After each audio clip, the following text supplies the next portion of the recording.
present here. I am Malavika and she is Shruti. We are representing Vishweshwaraya National Institute of Technology, Nagpur, to present on inclusion of gender into urban policy planning, focusing on policy planning for gender perspective. In this presentation, we will be discussing on the introduction part, need for gender planning, overview of Indian history for gender planning, selection of case studies, which is Iceland and India for comparative study, the policy implementations in Iceland, the scenario of transgender in the present society, and the conclusion. First, before going into the presentation content, we have to know about the keywords, which is nothing but gender and policy planning.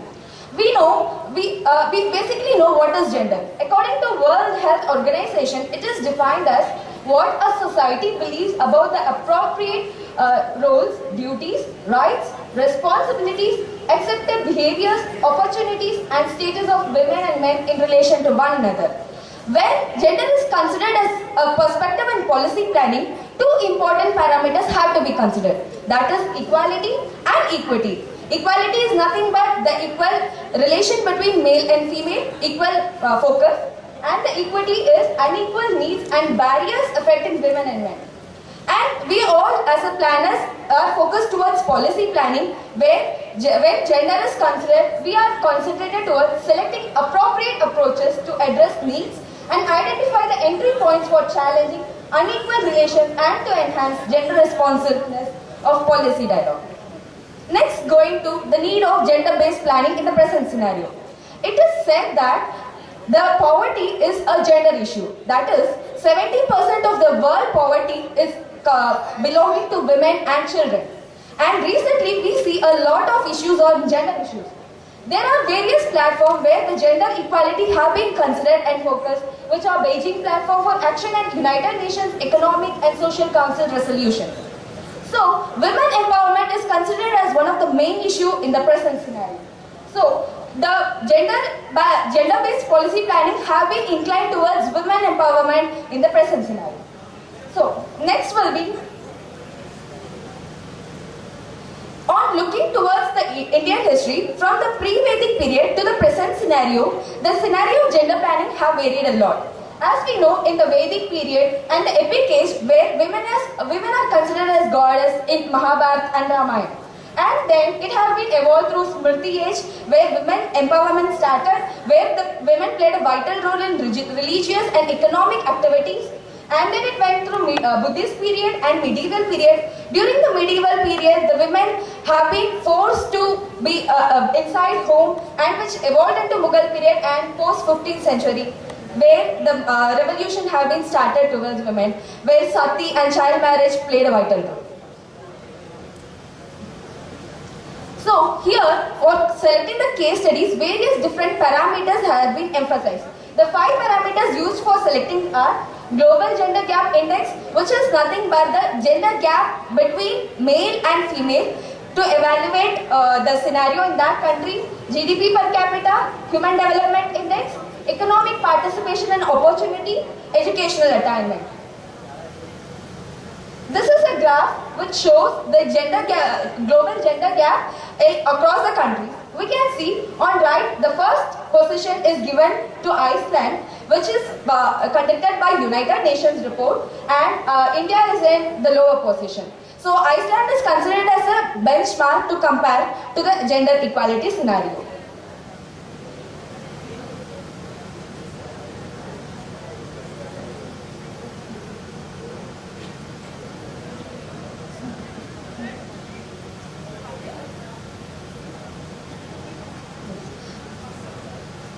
So Iceland, as we know, Iceland is a country from Europe. It's located in northern Europe. It's an island between the Greenland Sea and the North Atlantic Ocean. On looking into its population and sex ratio, the population pyramid of Iceland is given here. We can see the male and female ratio is almost equal. It is around 50% in Iceland. This is during the year of 2014. And this is the sex ratio, the bottom color mark shows that male are 50.2% while female are 49.3%. This is almost equal. This is due to the various initiatives which were adopted. In 1995, the first Cook Islands initiative, that is National Policy on Women, was adopted, which concentrated on women empowerment. They basically concentrated on making women to participate in decision-making activities, policies, and mainly on climate change adaptation and disaster risk reduction, health issues, and elimination of violence against women. Next will be continued by Shruti. In Iceland, since a city's case study has to be taken, city of Reykjavik, Iceland has been taken, and during the study, the best practices from the city has been identified and taken. The best policies are regarding combat gender stereotypes. First, let us know what is the stereotypes in women. In women, the caring nature, the skill and experience at household-related works, the greater manual dexterity, lesser physical strength. These all relate to the opportunities coming to men or whatever. Next is the gender assessment and gender mainstreaming. This is also one of the important policy which has been taken there, parameter for study which has been taken, and also multiple discrimination or disadvantage, and role as an employer, wage analysis, reconciliation of work and family life, gender-based harassment and sexual harassment. Here, role of an employer as a woman in Iceland has been studied and compared with India, but the situations there are different when compared to here. Here, role as wage analysis has been done there, similar to India, but the reconciliation of work and family life, which is very important, is here. In India, there has to be the women and men has to be getting chance for seeing the children or family members, or the way they behave or how they are and their discipline. This relates to how a society further has to be, and the protection of women and further. And gender-based harassment.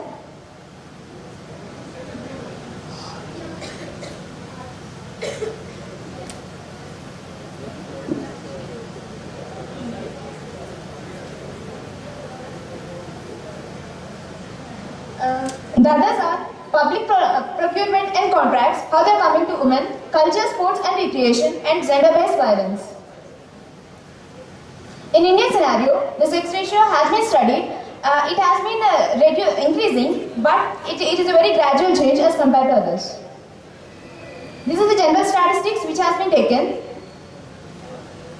This is the literacy rate of India in 2011, that is 74.04, male literacy and female literacy. Why is it exactly needed for the study is, here the literacy rate means to understand how the society is going on, to understand a situation, and also the role of female to male, the primary enrollment, secondary enrollment or tertiary enrollment are very high. But still, the female, even having the higher education, how many are actually employable and how many are actually doing the job or able to do the job is also important. According to the latest WHO data published in April 2011, life expectancy in India has been, male has been 63.8 and female has been 67.3. Here we can observe women has the highest expectancy rate. That's because the gender stereotype that has been, that is a positive stereotype of women here. Here is the comparative analysis between Iceland and India, wherein we have the gender gap index has been seen. Here, India has a very less ratio increase, but Iceland has a very high one. Taking these best practices, I hope India also will come to that in one position. Here, there has been economic performance and opportunities, and enrollment, health and public empowerment. This is the change in the scores. I have already seen India has been very less, whereas Iceland has been very high in the scores.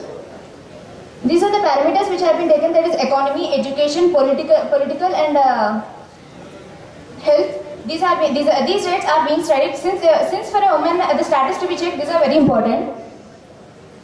And these are the transgender. Since transgender are also had to be focused, here these are the study related to that. Supreme Court has declared transgender as a third gender in April 2014. The National Center for Transgender Equality has been working and is established since 2003. The transgender people have many social, cultural as well as legal issues. the large population, deep cultural roots, and others old social roles, local identities and genders, modern stigma and prejudice, discrimination and marginalization, vulnerability. Presentation time is over. We would like to include because there was a lag in between. We would like to include some time. There was a lag because. Fine. Coming to the conclusion. A girl from the past and the present. A girl, when she is in the past, has been married in the 12 to 16. This has been from the Ardhashastra, the Chanakya. And also prostitutes have been given a separate thing, and also every legalities regarding the women or the society has been defined in the past. The wife has a traditional role, and also the mother. She is the first teacher of every child. And coming to the modern society, the wife, she is educated well. She has to go to leave the job after the marriage, and they have to go to the daycare center. Regarding urban planning, like there are many issues to be considered, which are not covered here exactly. But the mother has a very high load exactly, and she is not able to concentrate. The reconciliation of ornament, that is the employment work of father and mother, and the concentration of children that impacts the society. And gender impact assessments have to be conducted regularly.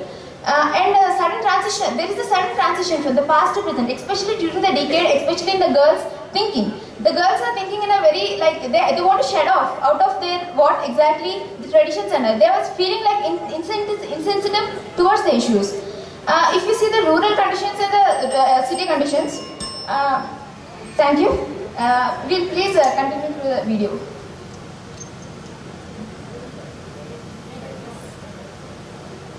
Video, please. We like to explain.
Jury may put forth the question, please.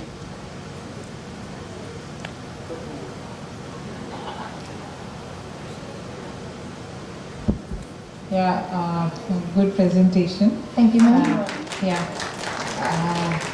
I would like to ask you that do you have any statistics regarding in India that how many women are able to receive education, how many of them receive higher education, and how many of Yes, them ma'am. are receive professional education, and how many of them are actually able to work after receiving professional education? We have regarding primary, secondary and the higher education, but we didn't collect regarding how many are actually able to work. It is like after the marriage they are not forced to by anyone, but because of the conditions they are able to. We as urban planners have to be... No, don't shy. by not saying forced, many a times they are forced. Yes, yes, please Not in continue. every conditions, but even if they are not forced also, as an urban planning perspective, like the conditions, the city conditions are well equipped and the employment timings. For example, Iceland, as we have taken a case study there, in Iceland the cases like reconciliation of family members. There, the men and women are given flexibility to work. Some as full-time has been given as the normal work and part-times as their choice of whether they had to take care of the children or whatever. Accordingly, they have been. And recent times in economic activities also, women activities have been emphasized. A new initiative is taken towards the GDP is usually calculated out of the employment which is done. But the most of the female are homemakers, that is housewives. Because of that, their GDP is not calculated. But the initiative is taken that the female also play a vital role in family matters in terms of GDP. So that initiative is also to be considered. If we as urban planners try to provide a city where women can produce their full role, like they are educated high, but we, if through our policy we are able to produce like they can contribute to the city more, our GDP of the city will obviously grow. So such policies should be emphasized.